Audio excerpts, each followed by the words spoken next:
ओम अज्ञानतिमिरान्धस्य ज्ञानञ्जनशलाकया चक्षुरुन्मिलितमेन तस्मै श्रीगुरुवे नमः। श्रीचैतन्यमनोभीष्टं स्थापितं येन भूतले स्वयं रूपकदा मह्यं ददाति सपदान्तिकं वन्देऽहं श्रीगुरुः श्रीयुतपदकमलं श्रीगुरुं वैष्णवाचं श्रीरूपं साग्रजातं सगण रघुनाथान्वितं तं सजीवं साद्वैतं सावधूतं परिजनसहितं कृष्ण चैतन्य देवं श्रीराधा कृष्ण पादान सगण ललिता श्री विशाखान्विताश्च नारायणं नमस्कृत्यं नरं चैव नरोत्तमं देवीं सरस्वतीं व्यासं ततो जयमुदीरयेत्। नित्यानन्दं नमस्तुभ्यं प्रेमानन्दप्रदायते कलवकल्मषस्य नाशाय जानवीपतये नमः। नमो महावदन्याय कृष्णप्रेमप्रदायते कृष्णाय कृष्णचैतन्य नामिने गौरद्विष नमः। नमो ब्रह्मण्यदेवाय गोब्राह्मणिताय च जगत्ताय कृष्णाय गोविन्दाय नमो नमः। वासुदेवसुतं देवं कंसचारूणमर्दनं देवकी परमानन्दं कृष्णं वन्दे जगद्गुरुं। जय श्री कृष्ण चैतन्य प्रभु नित्यानंद श्री अद्वैत गदाधर श्रीवासादि श्री गौर भक्तवृंद। हरे कृष्ण कृष्ण कृष्ण हरे हरे, हरे राम राम राम हरे हरे। तो इसमें हम लोग जो है भक्ति तत्व के बारे में वर्णन सुन रहे थे। तो भक्ति तत्व में पहला तत्व है गुरु तत्व।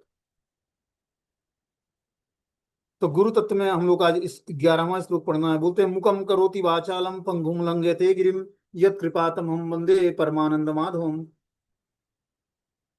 जिसके कृपा से गूंगे भी बोलने लगते हैं, लंगड़ा भी पर्वत लांग जाता है, उसी परमानंद स्वरूप माधव की मैं वंदना करता हूँ।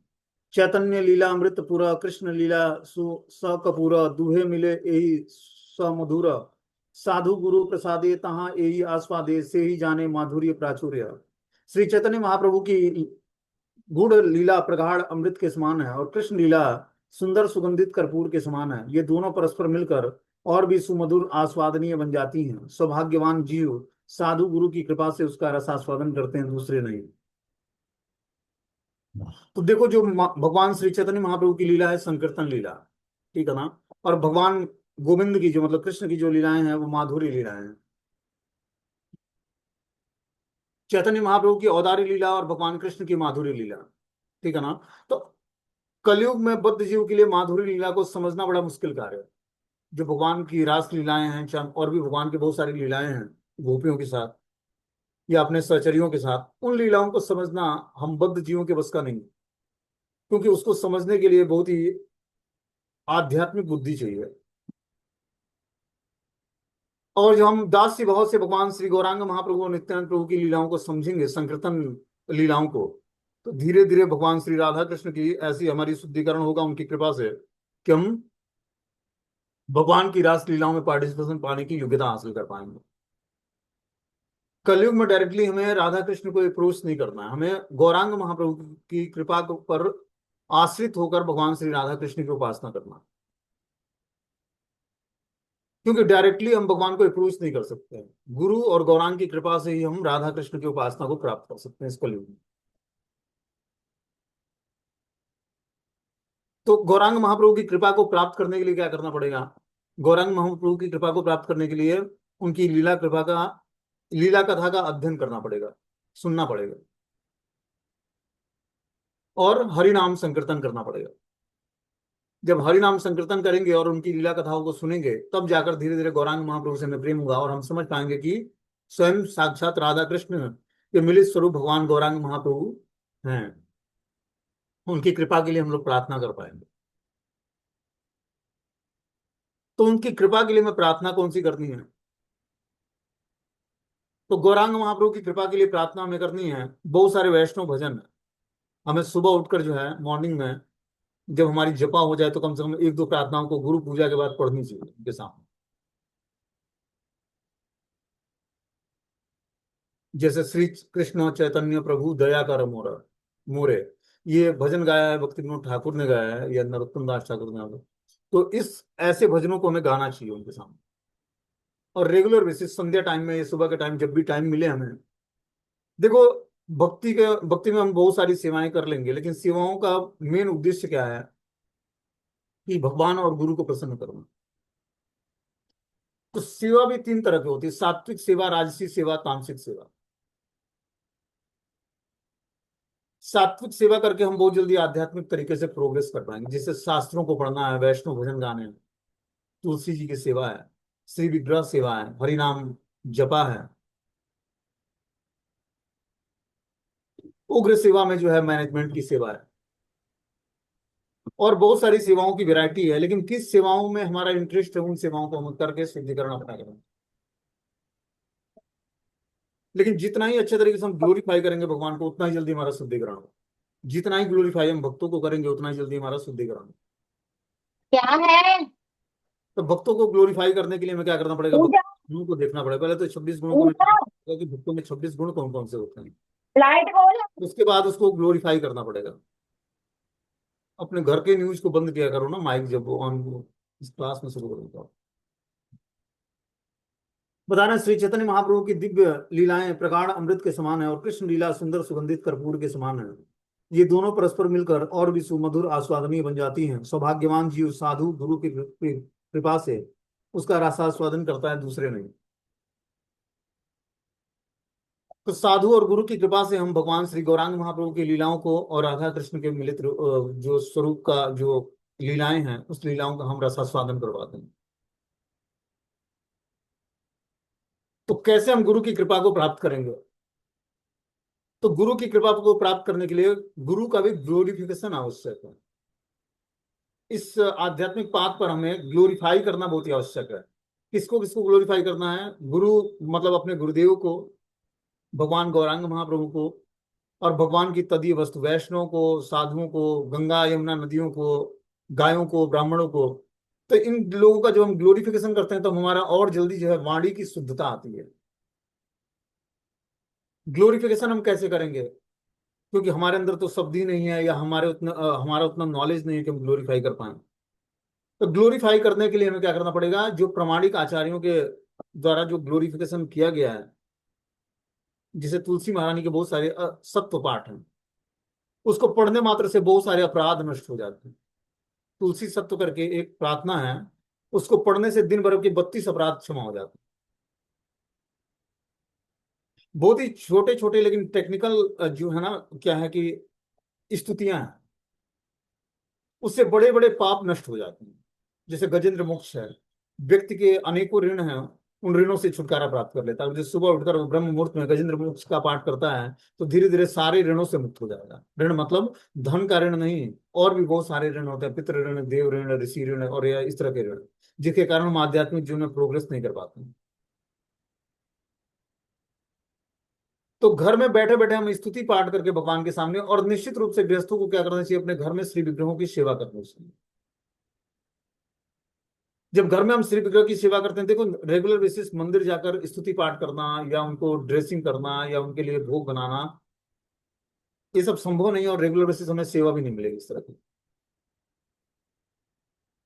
लेकिन अगर जो हम अपने घर में रखकर सेवा करते हैं, और बच्चों को ट्रेन करते हैं कि मान लो कि कभी हमारा तबीयत ठीक नहीं है, तो हम बच्चे सेवा कर देंगे, और बहुत ही जल्दी हमारे पारिवारिक जीवन में हमें भगवान का प्रेजेंस अनुभव हो पाता है श्री विग्रह सेवा करने से। और बहुत ही अच्छा शुद्धिकरण होता है उससे। गृहस्थों के लिए श्री विग्रह सेवा बहुत ही अनिवार्य है, ये शास्त्र बताता है। क्योंकि उनका तुरंत हरि नाम में रुचि जागृत नहीं होती। और जिनको डर लगता है डीटी वर्शिप से, उसको जो है गौर नित्यानंद भगवान को रखना चाहिए, उसमें थोड़ा सा अपराध नहीं लगता है। डायरेक्टली राधा कृष्ण को नहीं रखना। राधा कृष्ण के विग्रहों को की पूजा जो है ब्रज भाव में होती है। अब ब्रज भाव अभी डेवलप नहीं है अपने अंदर, तो ब्रज भाव डेवलप नहीं है तो राधा कृष्ण के विग्रहों की उपासना न करें, या तो जगन्नाथ बलदेव सुभद्रा महारानी, या गौर नित्यानंद भगवान की। जब और थोड़ा सा एडवांसमेंट हो जाए तो कृष्ण बलराम की सेवा कर सकते हैं। तो श्री विग्रहों में भी स्टेजेज हैं। वैसे गौर नित्यानंद सफिशियंट है अपने भक्ति के हाईएस्ट रस को प्राप्त करने के लिए। उनकी सेवा करके हम निश्चित रूप से हाईएस्ट रस प्राप्त कर रहे हैं, और संकीर्तन में हमारा मन लगने लगेगा धीरे धीरे श्री विग्रह सेवा से। और उनको ग्लोरीफाई करके, तुलसी महारानी को ग्लोरीफाई करके, बहुत सारे अपराध, अब जैसे चतुर्मास आ रहा है तो हमें तुलसी महारानी की विधिवत तरीके से सेवा करनी चाहिए। उनके मंजरियों को तोड़ना है, भगवान को ऑफरिंग करनी है, उनके उनको रोज जो है स्नान कराना है। और जो उन पे धूल जम गया या कीड़े आ गए, तो जॉनसन्स बेबी शैम्पू आता है, उसको पानी में घोलें, उस पर छिड़कें, उनको स्नान कराएं, गमला थोड़ा सा टेढ़ा करके, कि शैम्पू का जो लिक्विड है वो जड़ में ना जाए। तो तो ये सब चीजें जो सात्विक सेवा है हमारे बहुत ही जल्दी जो है अशुद्धि वासनाओं को हमारे शुद्ध कर देता है। ये सब चीजें मन बुद्धि शारीरिक रूप से व्यक्ति अशुद्ध होता है हमेशा, तो उन अशुद्धियों को ये दूर करने का बहुत अच्छा मेथड है। और हम घर में रहते रहते बहुत ही अच्छा शुद्धिकरण का ये मेथड अपनाकर हम बहुत जल्दी शुद्ध हो जाएंगे। देखो हम हमारे पास लिमिटेड टाइम है। हम लोग ये ना सोचे कि बहुत लंबा टाइम है, अभी तो जीवन की शुरुआत है, अभी 10-12 मतलब 20-25 बरस या 30 बरस के हुए हम लोग, अभी तो पूरा जीवन पड़ा है, ऐसा नहीं है। हमें क्या करना पड़ेगा, तीव्रता से इन सेवाओं को कर कर अपने शुद्धिकरण के लिए खुद प्रयास करना पड़ेगा। और छोटी छोटी सेवाएं हमें बहुत ही उत्कृष्ट स्थिति में धीरे धीरे ले आती हैं। जैसे तुलसी महारानी की परिक्रमा है, महामंत्र का जाप करते हुए उनकी कम से कम 108 बार परिक्रमा करो, रेगुलर बेसिस नियम लिया करो। उनको गमले में रखो, दीप जलाओ उनके सामने, उनको जल चढ़ाओ और उनकी 108 बार परिक्रमा करो, अनंत अनंत अपराध क्षमा हो जाएंगे आपको।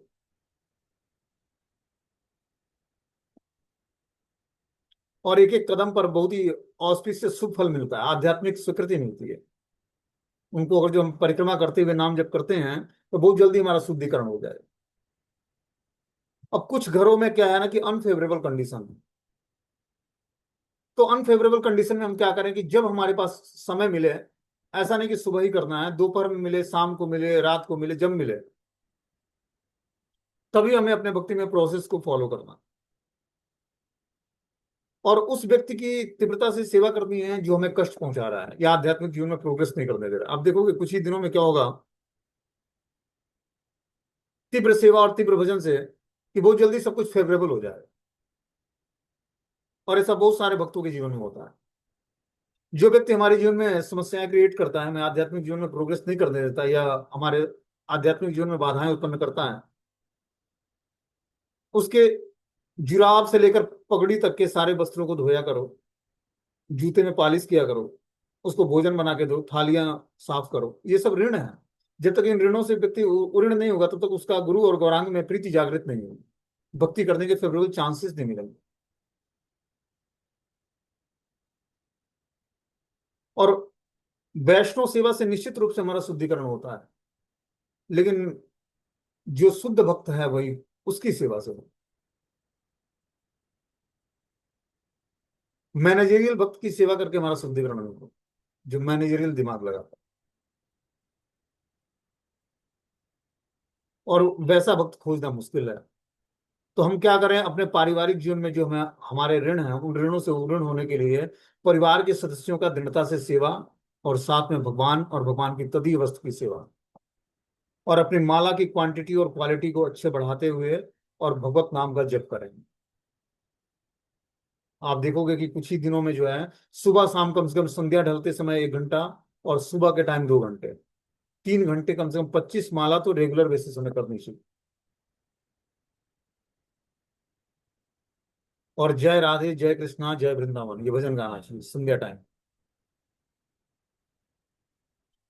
तो जब हम इस तरह से वैष्णव भजनों को गाएंगे, शास्त्रों में जो है जो स्तुतियां हैं उसको पढ़ेंगे, घर में बैठकर 1 घंटा श्रीमद् भागवतम जैसी कथाओं को सुनेंगे या पढ़ेंगे, भगवत गीता के 2 श्लोकों को रोज अध्ययन करके उसके तात्पर्य को समझेंगे, ये सब नियम लेना है हमें। और सब नियम फालतू के, ये नहीं खाना वो नहीं खाना, ये सब खाने पीने से कुछ होने जाने वाला नहीं है। जब तक आप भक्ति में जीवन को अंगीकार दें, भक्ति में कोई दृढ़ तपस्या की आवश्यकता नहीं है। 4 बार भोजन करके आराम से शरीर स्वस्थ रहे, नींद ना आए, और जम के नाम जप करो, जम के कथा पढ़ो, भगवान के सामने प्रेयर्स ऑफरिंग करो, भगवान के श्री विग्रहों की सेवा करो, प्रणाम करो। ये नहीं खाना है, वो नहीं खाना है, वो नहीं, वो छोड़ देना है, वो चीजें छोड़ देनी है। इन सब चीजों से शुद्धिकरण में होता है। ये बस आदमी बस अपने को हाईलाइट करने के लिए या कुछ तपस्या कर लेता है, शरीर उससे ज्यादा शुद्धिकरण भक्ति के अंगों का पालन करके होगा। जो प्रभुपाद ने मॉर्निंग प्रोग्राम दिया है उसमें भक्ति के 60 अंग पूरे हो जाते हैं। उसके अलावा हमने बताया कि तुलसी सत्व का पाठ है, उसको पढ़ने से 32 अपराध क्षमा हो जाते हैं। गजेंद्र मोक्ष का पाठ है जिसको पढ़ने से सारे ऋणों से मुक्ति मिल जाती है। जो है ईश्वरा परम कृष्णा, ये ब्रह्म संगीता का पाठ है, इससे हम अगर जो भगवान को ग्लोरीफाई करते हैं तो भगवान का महान आशीर्वाद प्राप्त होता है, और ब्रह्मा जी आशीर्वाद देते हैं जो कि सृष्टि के क्रिएटर है।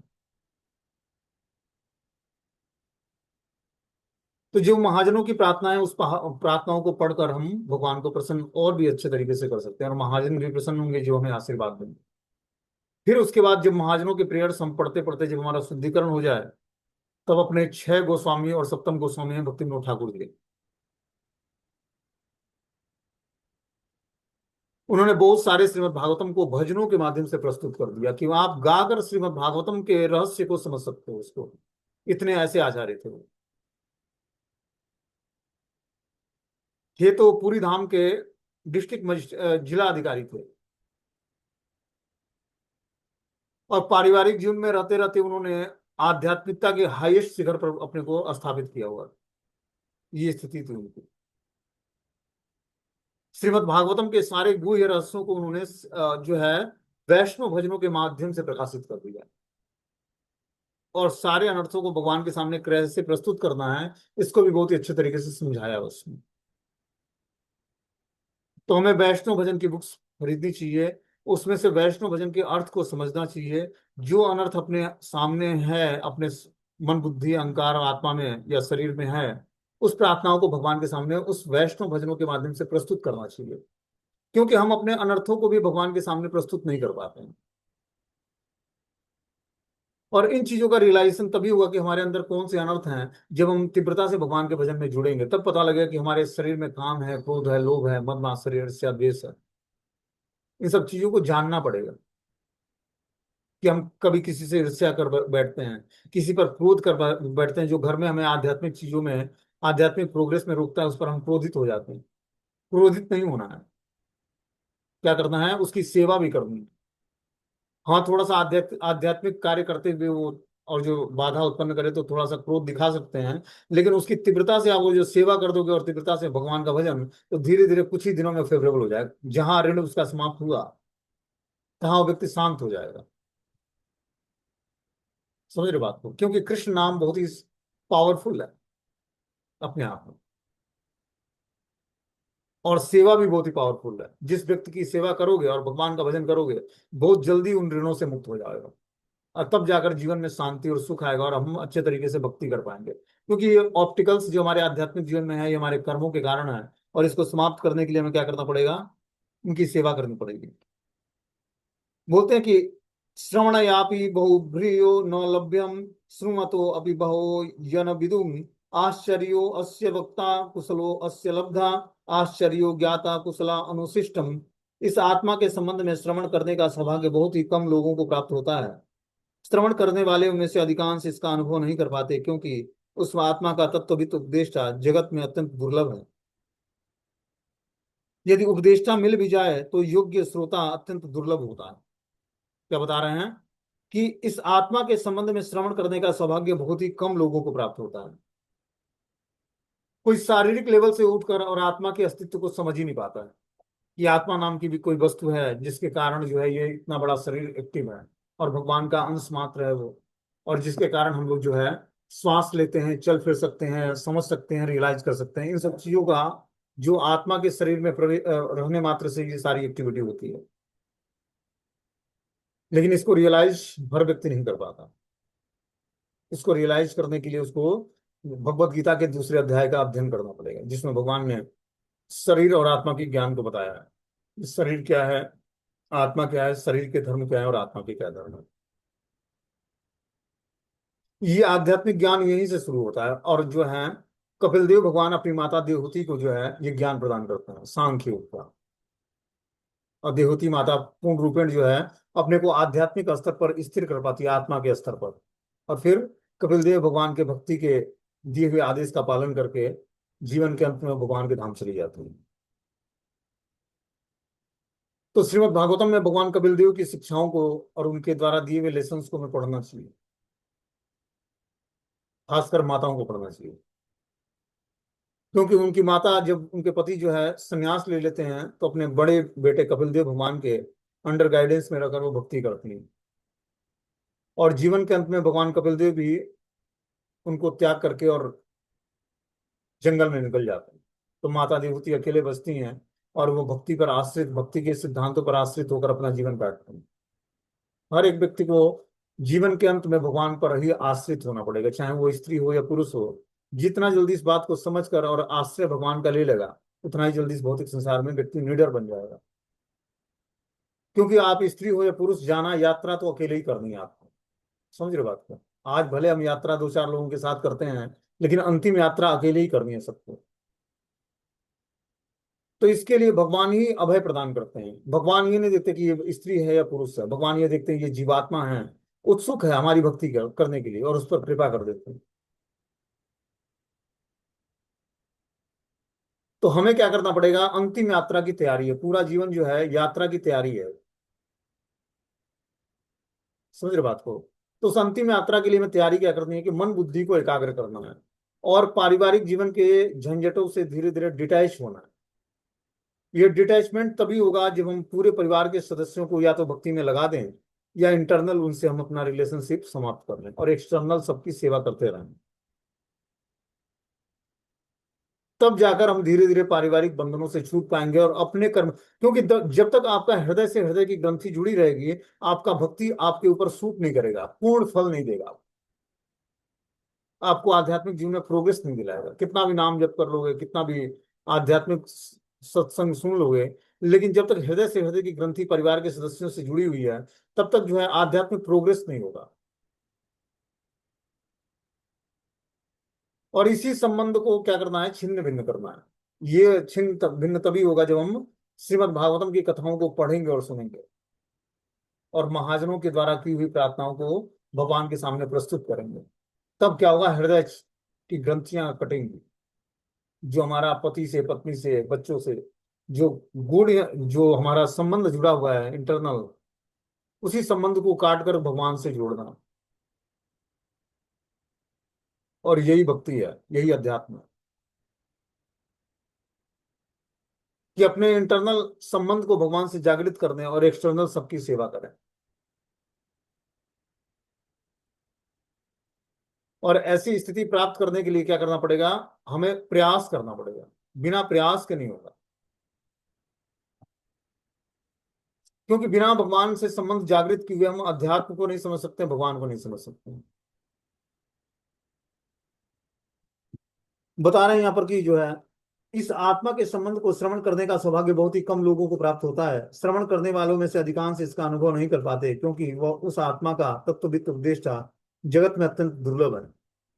कि जो आत्मा का तत्ववित्त उपदेष्टा है, मतलब जो तत्व से उसको जान लिया है और उपदेश कर रहा है, ऐसा जगत में महात्मा बहुत ही दुर्लभ है। यदि उपदेष्टा मिल भी जाए तो योग्य श्रोता श्रोता अत्यंत दुर्लभ है।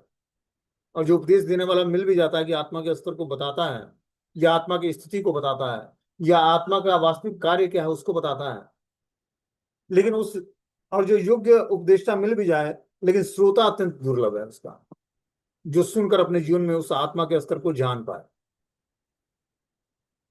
बोलते हैं तस्मात् गुरु प्रपद्यतम जिज्ञासु श्रेय उत्तमम शाब्दे परिच निष्णातम ब्रह्म ब्रह्म उपसमाश्रयम।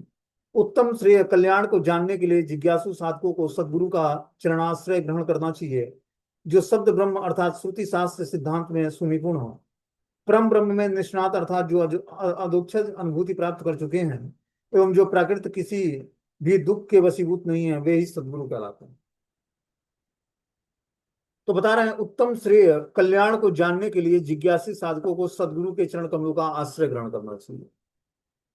और जब हम वास्तव में अपना कल्याण चाहते हैं तो क्या करना पड़ेगा? हमें जिज्ञासु बनकर साधकों को जिज्ञासा करते हुए सदगुरु के चरण कमलों का आश्रय ग्रहण करना होगा। और गुरु कैसा होना चाहिए? जो शब्द ब्रह्म में अर्थात श्रुति शास्त्र सिद्धांतों में सुनिपुण हो, मतलब आध्यात्मिक ज्ञान देने में निपुण होना चाहिए वो। और परम ब्रह्म में निष्णात अर्थात अधोक्षज अनुभूति प्राप्त कर चुका हो, मतलब वो आत्म साक्षात्कार की स्थिति को प्राप्त कर चुका हो। तो कैसे हम जानेंगे कि अगला व्यक्ति जो है, जिससे हम हमें अपने गुरु के रूप में हमें वर्ण करना है, वो आत्म साक्षात्कार प्राप्त कर चुका है? ये बात कैसे रियलाइज हो, कैसे हम जान पाएंगे बाहरी दृश्य से? हम लोग तो देखते हैं कि इनके इतने फॉलोअर्स हैं, चाहे ये लेक्चर अच्छा दे लेते हैं, या भजन अच्छा गा लेते हैं, या देखने में अच्छे हैं, तो उनको हम लोग गुरु के रूप में स्वीकार कर लेते हैं। लेकिन वास्तविक की योग्यता क्या होनी चाहिए? कि वो आत्म साक्षात्कार प्राप्त महात्मा होना चाहिए। तो आत्म साक्षात्कार प्राप्त महात्मा क्या होता है? जो शारीरिक लेवल से ऊपर उठ गया है। शरीर में बहुत सारी रोग व्याधियां सता रही हैं, लेकिन उसके बाद भी शरीर से कुछ लेना देना नहीं है, उसके नित्य रूटीन में कोई बदलाव नहीं है। दीक्षा देना है, मंदिर बनवाना है, लेक्चर्स देने हैं, भक्तों को नरिशमेंट देना है, उनकी बातों को सुनना है, जवाब देना है, सब कुछ हो रहा है।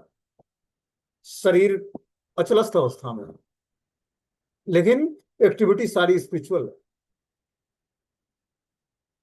जिसके 24 घंटे भगवान की नित्य सेवा में लगा हुआ व्यक्ति ही आत्म साक्षात्कार प्राप्त महात्मा कहलाता है। जिसने अपने 24 घंटे को भगवान की सेवा में डिवोट कर दिया है, लगा दिया है। तो ऐसे गुरु का उसके बाद श्रुति शास्त्र में निपुण होना चाहिए, कि वो शास्त्रों के ज्ञान में निपुण हो, जो हमें आध्यात्मिक ज्ञान देकर अपने उस आध्यात्मिक ज्ञान के बदौलत हमारे अंधकार को, अज्ञानता को नष्ट कर सके। एवं जो प्राकृतिक किसी भी दुख के वशीभूत ना हो, कि शरीर में या आसपास में कोई दुख हो उसको दुखी करता हो, ऐसा अभी वो ऐसा सदगुरु नहीं होता है। सदगुरु ऐसा होता है कि वो शारीरिक परेशानियों से, सुख दुख से, लाभ हानि से, अपयश से ऊपर होता है, इन चीजों से प्रभावित नहीं होता है। आगे बता रहे हैं कि कृपा सिंधु सुसंपूर्णम सर्व सत्योत्पकारकम निस्पृहम सर्वतम सिद्धम सर्व विद्या विशारदम सर्व संशयम क्षेत्याद्य अनलस्यो गुरुराहितम।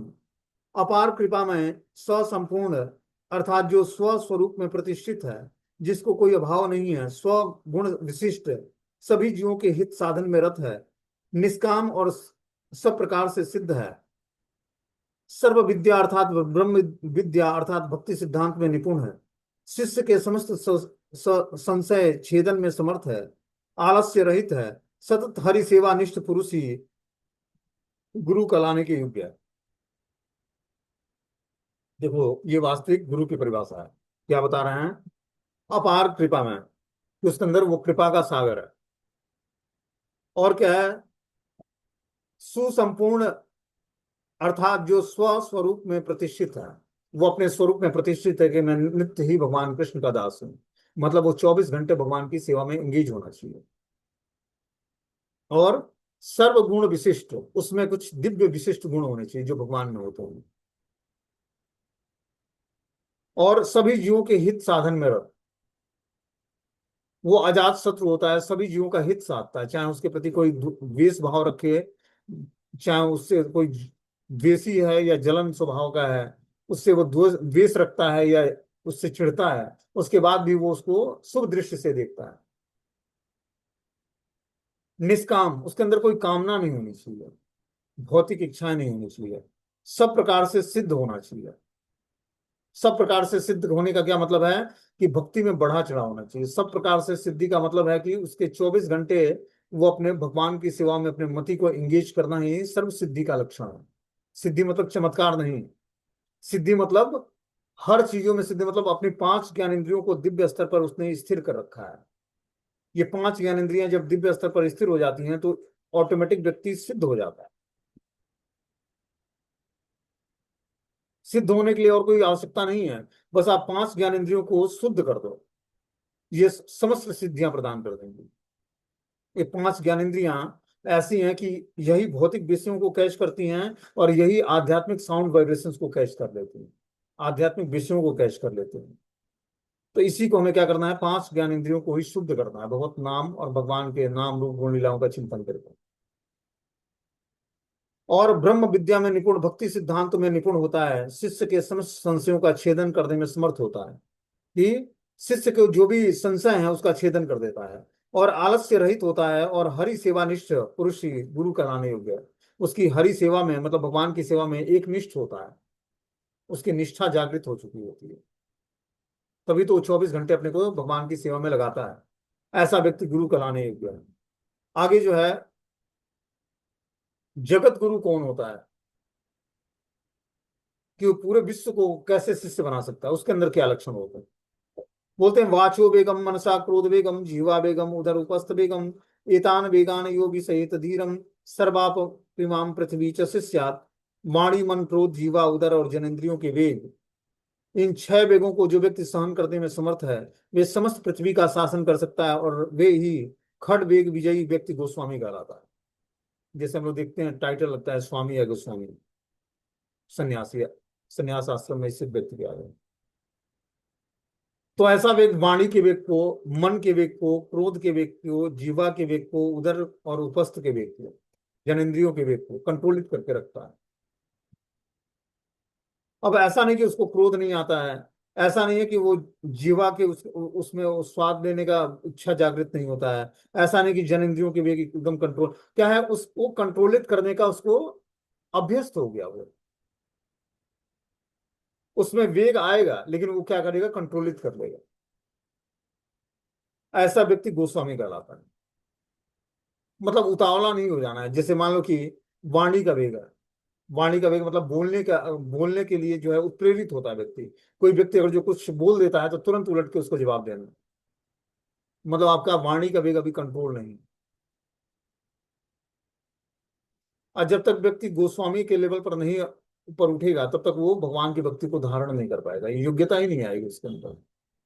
इसीलिए वाणी के वेग को, मन के वेग को, क्रोध के वेग को, जिह्वा के वेग को, उदर मतलब पेट और जनेंद्रिय के वेग को, इन वेगों को जो व्यक्ति सहने में समर्थ होता है, मतलब ऐसा नहीं कि इसमें वेग उत्पन्न नहीं होगा, उसके भी शरीर में ये वेग उत्पन्न, क्योंकि शारीरिक रूप से ये वेग उसके अंदर भी होता है, भले वो गोस्वामी लेवल पर स्थित है, लेकिन उस वेगों को सहने में समर्थ होता है, उसको प्रदर्शित नहीं करता है। बता रहे हैं वही समस्त पृथ्वी पर शासन कर सकता है, अर्थात वही खड वेग विजयी गोस्वामी कहलाता है।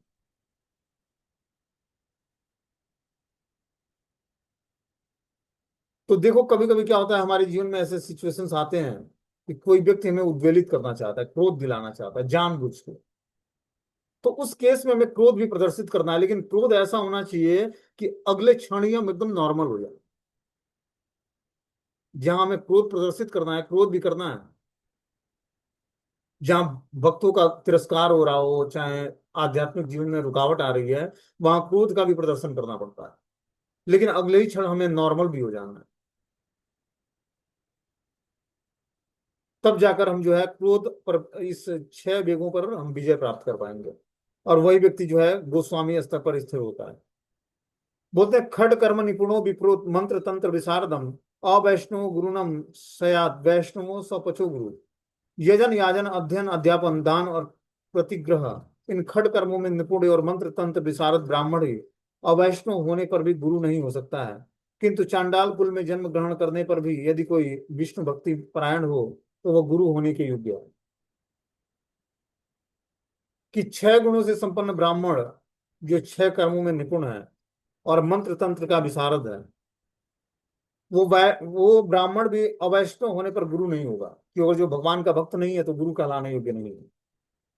जो यजन याजन अध्ययन अध्यापन दान और परित्रग्रह परित्रग परि प्रतिग्रह करता है, मतलब दान देना और दान देना, यजन याजन अध्ययन अध्यापन, यज्ञ करना यज्ञ कराना, पढ़ना पढ़ाना, दान देना और दान लेना, ये 6 कर्मों में निपुण और मंत्र तंत्रों में विशारद ब्राह्मण भी अवैष्णव होने पर गुरु नहीं हो सकता है। किंतु यदि चांडाल कुल में जन्म ग्रहण करने वाला यदि विष्णु भक्ति परायण है तो वो निश्चित रूप से गुरु कहलाने योग्य है।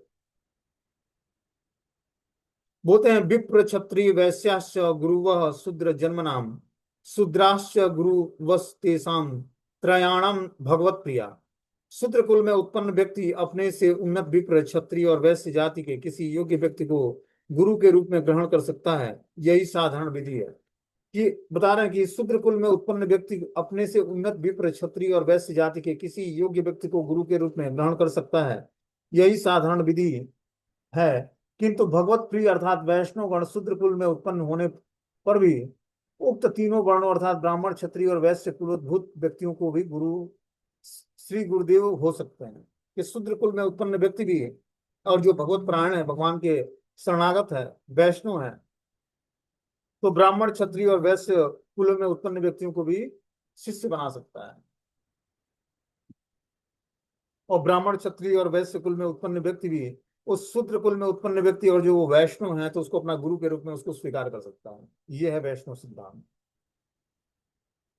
तो ब्राह्मण परिवार में जन्म लेने आवश्यक नहीं है भक्ति के लिए। आप शूद्र कुल में उत्पन्न हुए हो और आप भगवान के परायण हो, भक्ति परायण हो, तो आप निश्चित रूप से आध्यात्मिक गुरु बनने की योग्यता आपके अंदर है। बस क्या करना होगा, भगवत शरणागति जिसको है वो गुरु के रूप में उसको हम वर्ण कर सकते हैं, जो 100% अपने को भगवान के शरणागत रखा है, जिसकी छह वेग जो है, मन क्या, वाचो वेगम, मनसा क्रोध वेगम, जिह्वा वेदन और जिह्वा वेगम उदर उपस्थ वेगम, ये छह वेग जिसके कंट्रोल में है वो गुरु बनने योग्य है। तो ये आज के सब्जेक्ट थे। अब अगला क्लास हम लोग इसी सब्जेक्ट पर कल करेंगे।